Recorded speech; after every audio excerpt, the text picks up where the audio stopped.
রান্না করছো?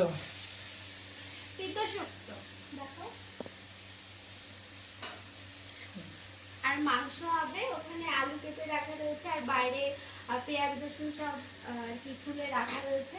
মাংস হবে আজকে রথ স্পেশাল রান্না বান্না।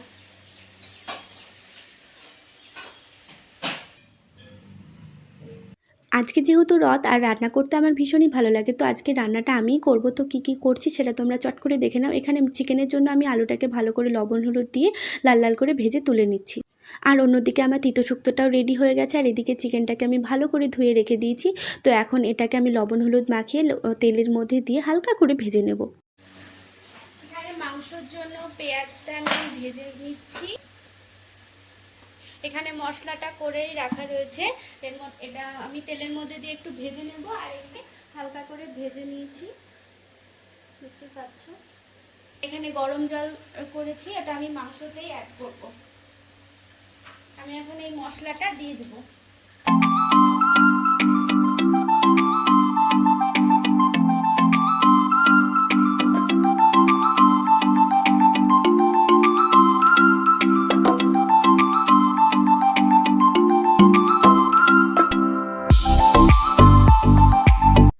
এদিকে গরমের মধ্যে নিজেও সেদ্ধ হচ্ছিলাম আর চিকেনটাকেও সেদ্ধ করছিলাম, মানে কষাচ্ছিলাম আর কি। আর অক্ষয় বারবার রান্নাঘরে ঘুরঘুর করছিল চিকেন কষা খাবে বলে, মানে ভাবা যায়। আর এদিকে আমার চিকেন রান্না অলমোস্ট ডান। আমি একটু গরম মশলা অ্যাড করছি, এরপর আমি চিকেনটাকে নামিয়ে নেবো, তাহলেই ডান হয়ে যাবে।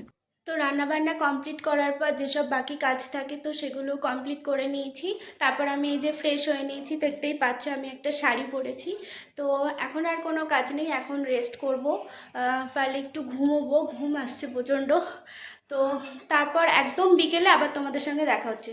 তো এখনকার মতো টাটা। যেই ভাবলাম ঘুমোবো, অমনি দেখি দুপুরবেলাতে বাচ্চারা তাদের ছোট্ট বানানো রথ নিয়ে আমাদের গলির সামনে দিয়েই যাচ্ছিল। আর তার মধ্যে জগন্নাথ দেবের পিকচারও ছিল, খুব কিউট লাগছিল রথটা দেখতে। তো আমি আর অক্ষয় ছুটে যাই, রথের দড়ি ধরে টানি। তো ছোটোবেলায় এরকম আমরা কত করেছি, তোমরা কারা কারা এরকম রথ বানিয়ে ঘুরেছো পাড়ায় পাড়ায়, তো কমেন্টে অবশ্যই জানিও।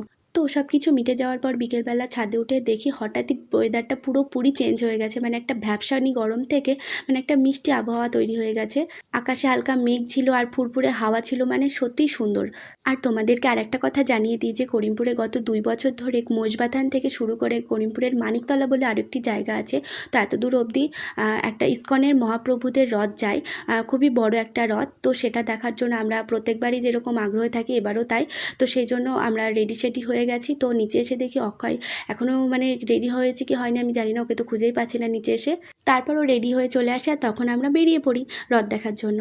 তো রাস্তায় বেরিয়ে দেখি রাস্তায় প্রচণ্ড ভিড়, মানে রাস্তার 2 পাশ দিয়ে মানুষ দাঁড়িয়ে আছে, মানে ইস্কনের রথ দেখার জন্য। তো তোমাদেরকেও দেখাবো। আর এরপর যখন আমরা মানিকতলাতে যাব, ওখানে জগন্নাথ দেবের পূজা বা সন্ধ্যা আরতি তোমাদেরকে আমি ভ্লগের মাধ্যমে দেখানোর চেষ্টা করব। তো তোমরা এভাবে পাশে থেকো, তো দেখতে থাকো। I know you're scared, you wanna hide away sometimes. I know you heard from everyone telling you lies. I bet.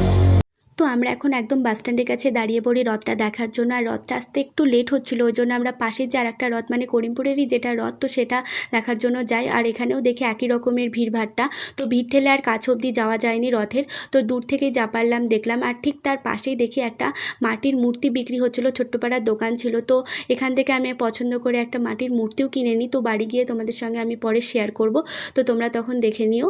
আর এখানেই ভোগের খিচুড়ি দিচ্ছিল। আমার আর অক্ষয়ের ভোগের খিচুড়ি অলওয়েজ ফেভারিট, আর ভোগের খিচুড়ির টেস্ট আলাদা করে বলার কিছু নেই, সবসময় সুন্দরই হয়। তো আমরা এখান থেকে খিচুড়িটা খেয়ে নিই, তারপর আমরা আবারও দাঁড়িয়ে পড়ি একই জায়গায়, তো রথটা দেখার জন্য। শ্রী শ্রী জগন্নাথ দেব, বলরাম এবং সুভদ্রা গুটি গুটি পায়ে হরিপুর শহরের দিকে এগিয়ে আসছে। সঙ্গে রয়েছে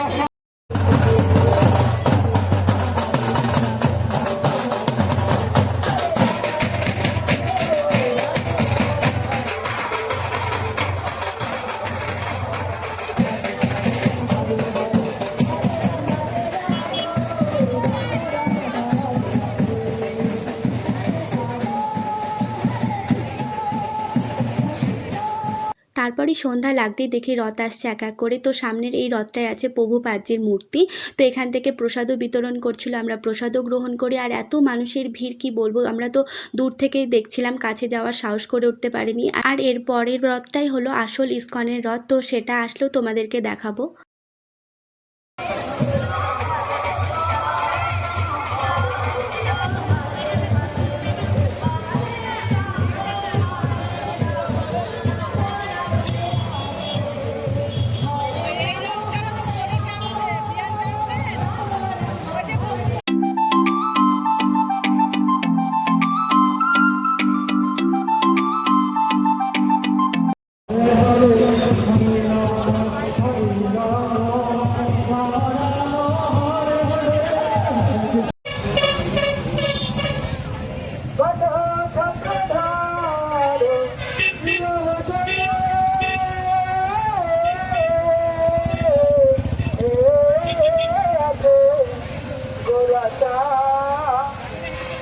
অবশেষে জগন্নাথদেব চলে এসেছে আমাদের কাছে। আর জগন্নাথদেবের দর্শন পেয়ে মনটা আলাদাই শান্তিতে ভরে গিয়েছিল।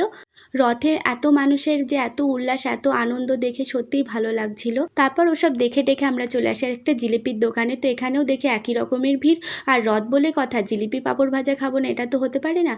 তাই জন্য আমরা অনেকক্ষণ দাঁড়িয়েছিলাম। অনেকক্ষণ দাঁড়ানোর পর আমাদের চান্স আসে, তো আমরা জিলিপিটা পেয়ে যাই। তো সেটা নিয়ে চলে যাই আমরা সোজা আমার বাড়িতে। তো সেখানে গিয়ে বসি, মায়ের সঙ্গে অনেক গল্প করি। মা আমাদের জন্য খাবার রেডি করে, তো সেটা খেয়ে নিই ফটাফট।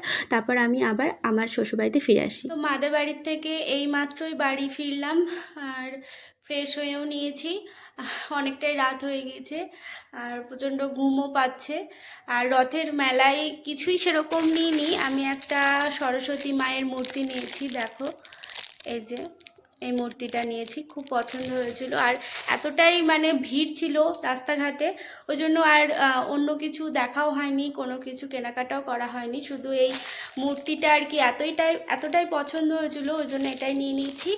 তারপর মাদের বাড়িতে গিয়ে একটু বসেছিলাম, খাওয়া দাওয়া করলাম ওখানেই। তারপর এবারই চলে এসেছি। তো আজকের ব্লগটা এই অবধি ছিল। ব্লগটা কীরকম লাগলো কমেন্টে জানিও, ভালো লাগলে একটা লাইক করে দিও, আর চ্যানেলটাকে অবশ্যই সাবস্ক্রাইব করে দিও। দেখা হচ্ছে নেক্সট কোনো ব্লগে, ততক্ষণ তোমরা ভালো থেকো, টাটা।